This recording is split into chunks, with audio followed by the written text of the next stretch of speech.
Friend, close your eyes for a second and picture a fortress. Big walls, heavy gates, guards at every entrance. The kind of place that promises safety by keeping everything out. Now imagine that fortress is your economy. The politicians who built it walk the ramparts and tell you, relax, we're protecting your jobs. We're keeping danger away. They ask you to give up a little freedom, accept higher prices, trust the plan. They say it's temporary, necessary, patriotic. That's where this story begins. In late 2024, Ottawa slammed a 100% tariff on Chinese-made electric vehicles. On paper, it looked tough, a hard line to protect Canadian auto jobs and to make space for domestic manufacturers to grow. The message sounded simple: shield our industry, keep the factories humming. But the real damage didn't happen at the assembly plant. It happened in places the architects never mentioned.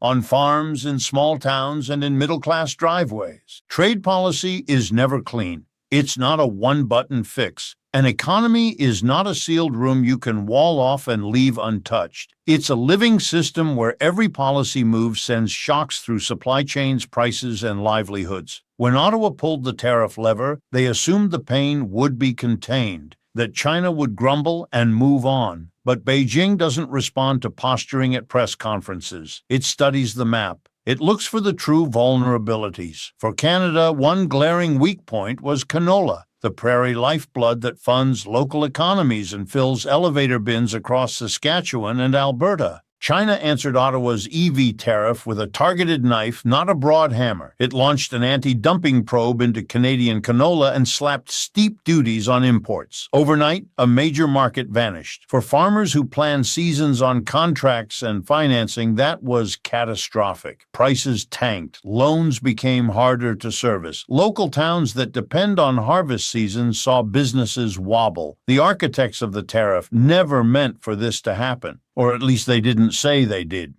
But the outcome was predictable.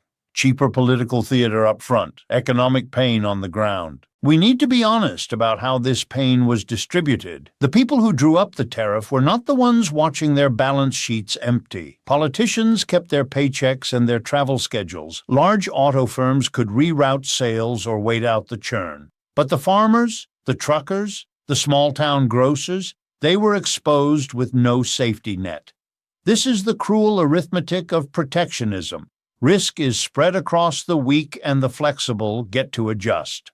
There's another piece of the story that matters: consumers. The tariff didn't just anger Beijing, it removed affordable electric vehicles from Canadian lots. Those Chinese-made EVs had been driving down prices worldwide. Locking them out meant the entry-level options disappeared. Dealerships still had cars, but the price tags jumped. When families facing rising mortgage costs and grocery inflation walked into showrooms, the EVs within reach had vanished. Rebates and subsidies tried to paper over the gap, but they were never sufficient. The result was a collapse not only for exports but for domestic EV adoption. So here's the bitter irony. The fortress designed to protect Canadian jobs strangled two critical goals at once. It hurt farmers who never asked for a fight, and it blocked ordinary Canadians from buying cleaner cars that could cut emissions and fuel bills. The policy sought national strength by closing a door,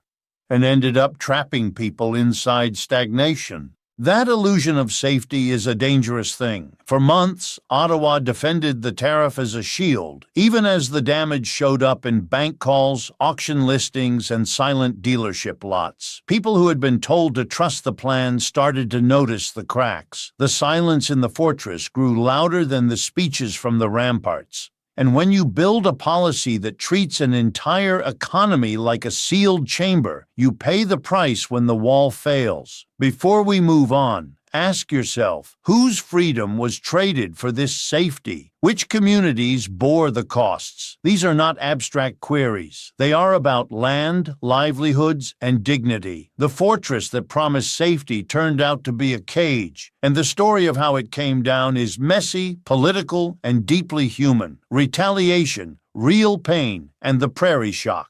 When Beijing reacted, it did so with blunt precision. Instead of targeting the flashy headlines or the auto plants, China hit Canada where the numbers hurt the most: canola.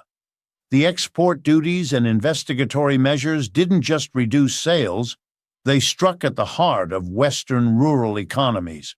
For towns across the prairies, a canola season is not only harvest time, it's payback time for loans, the moment the community cashes in for the year.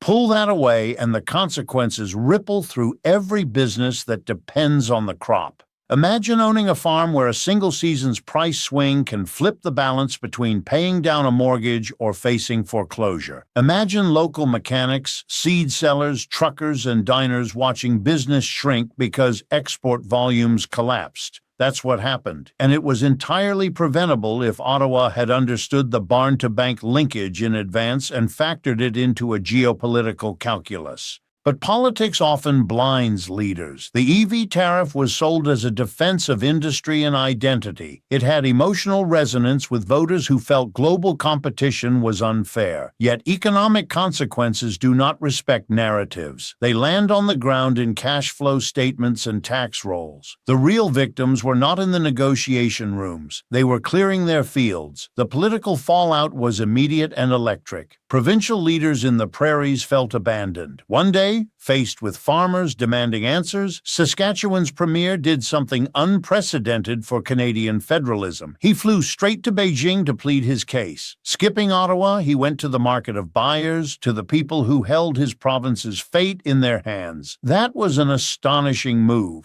A provincial leader effectively saying the federal approach had failed and that direct action was necessary. Even better for our narrative, the federal government couldn't publicly scold him. Instead, federal leaders offered thanks. That reaction was telling. It signaled that Ottawa knew it had miscalculated and that provincial diplomacy was an emergency backdoor. When the central government starts to bless a provincial leader's foreign trips, the fortress facade is crumbling. On the consumer front, EV sales plunged. Dealerships that had believed in the green transition saw their lots fill with unsold cars. The protected domestic market failed to ignite the demand that was promised. Without the pressure of competition and affordable models, automakers lacked incentive to innovate on price or features.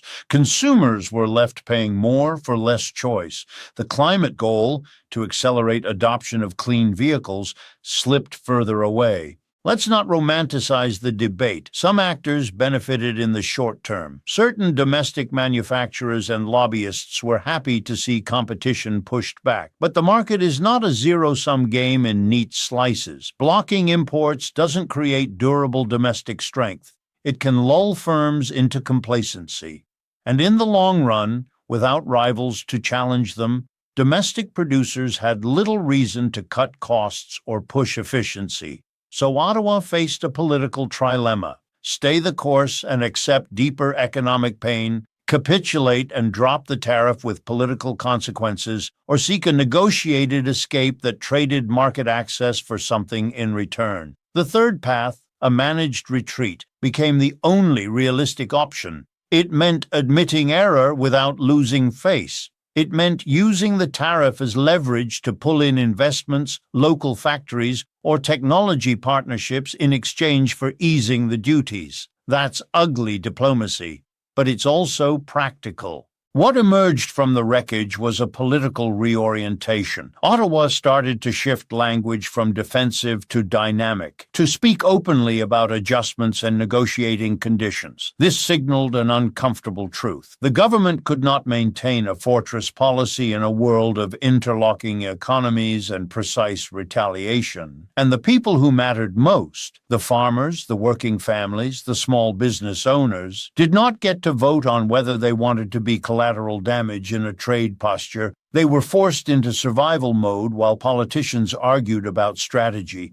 The moral of this chapter is simple. When national policy uses the public as a bargaining chip without their consent, the backlash is not merely economic, it is political and social. The Prairie Shock became a national story because it exposed who actually pays when geopolitical rhetoric takes precedence over economic reality. The consumer desert, the auto lobby's mistake, and the political reckoning walk into a Canadian dealership in mid-2025, and you see the failure in plain sight. Rows of cars, price tags high enough to scare off the average family, salespeople waiting for buyers who never come. The policy that was supposed to create a captive market instead created a dead zone. People who might have adopted EVs, families looking to save on gas, people who care about climate, younger buyers hoping to jump into cleaner technology, found themselves priced out. This outcome exposes a key truth about protectionist logic. It thinks in blocks. We restrict imports, our factories win, ignoring how buyers respond. Consumers vote with their wallets. If the protected product is too expensive, they'll delay purchases, repair old cars, or simply invest elsewhere.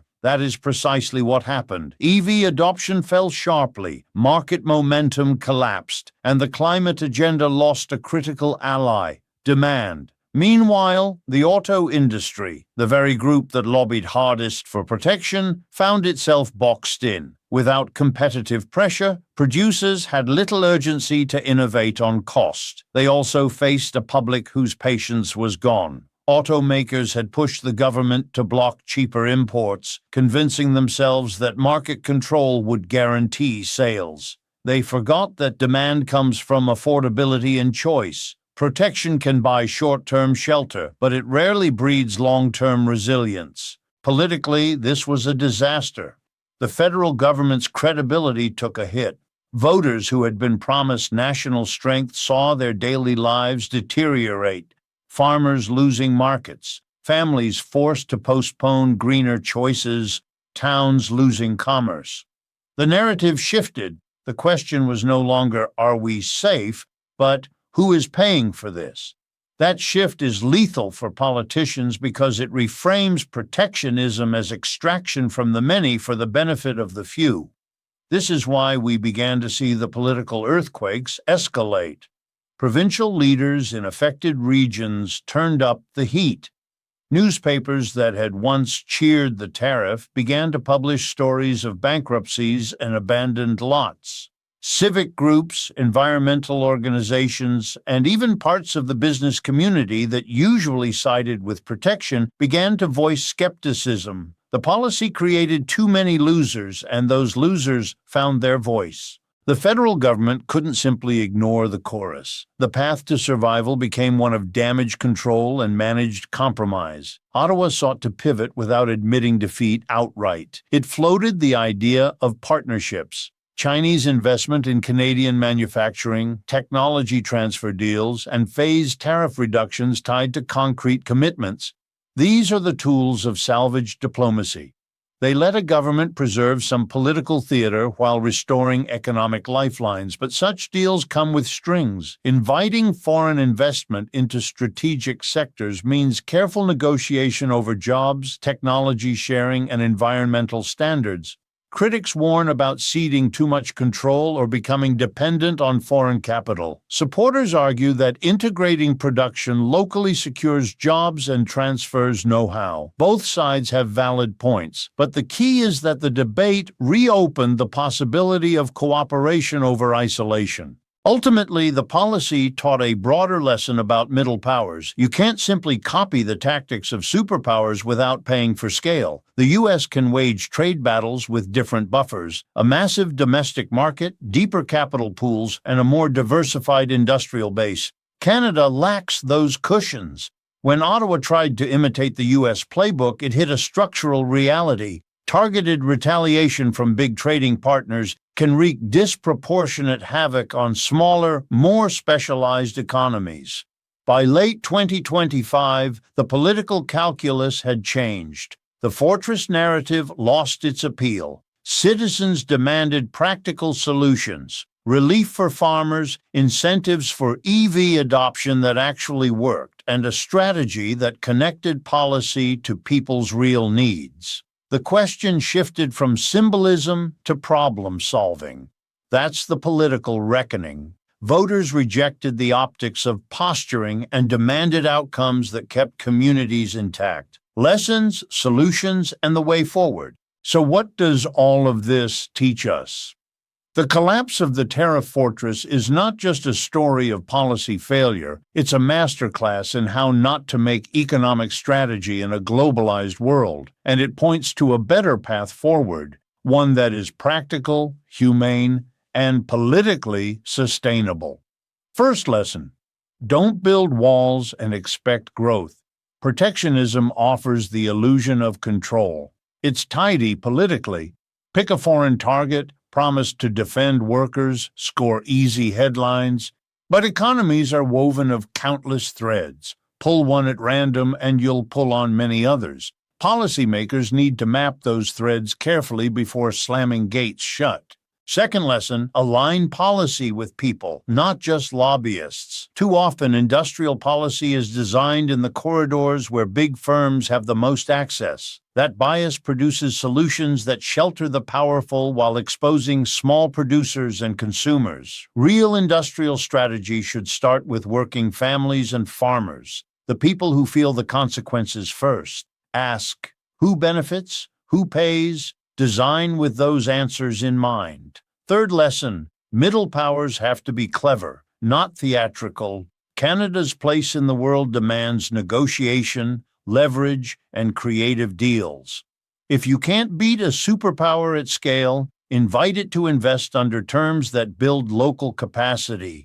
Use market access to get factories, R&D, and skills training. Convert competition into a lever for local development. That's how you turn an opponent into a partner. Fourth lesson: don't confuse protection with competitiveness. Competition forces productivity. Effective policy combines protection of core national interests with pressure to innovate. Subsidies can help in the short run, but they must be tied to clear performance metrics. Otherwise, you create complacency and waste public money. What might a better policy have looked like? Imagine Ottawa designing a phased, conditional approach.